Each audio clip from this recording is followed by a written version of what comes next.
Here are 3 ways to make your worms produce worm castings faster. Number 1, if there is pre-composted compost inside of your worm bin or your worm farm, that will allow the worms to consume it faster because it's already broken down and already has the helpful bacteria, microbes, and all that other stuff that it takes to help break down the compost. So like I said, if you have pre-composted compost, that'll work. Number 2, you have to have the right temperatures. If your worms are comfortable, they'll produce more worms, they'll eat more foods, and that's a win-win from you. So a safe range for your worms would be from the temperature range of from 65 degrees all the way up to 80 degrees, and that will allow your worms to consume your food faster, and that way they will be able to produce more castings.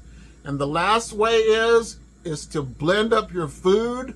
When your food is broken down for the worms, it allows them the opportunity to consume it faster. And how you would apply that to your worm bin or your worm farm, you would just pour the food only on half of the worm bin, because when food breaks down, it gets hot. And that way, if the worms aren't comfortable, they can migrate to the other side. And then when it's at a good range to consume the food, they will migrate over and eat the food scraps. So question for you, leave it in the comments box below. Which method or methods have you used to allow your worms to produce worm castings faster? Here's another video.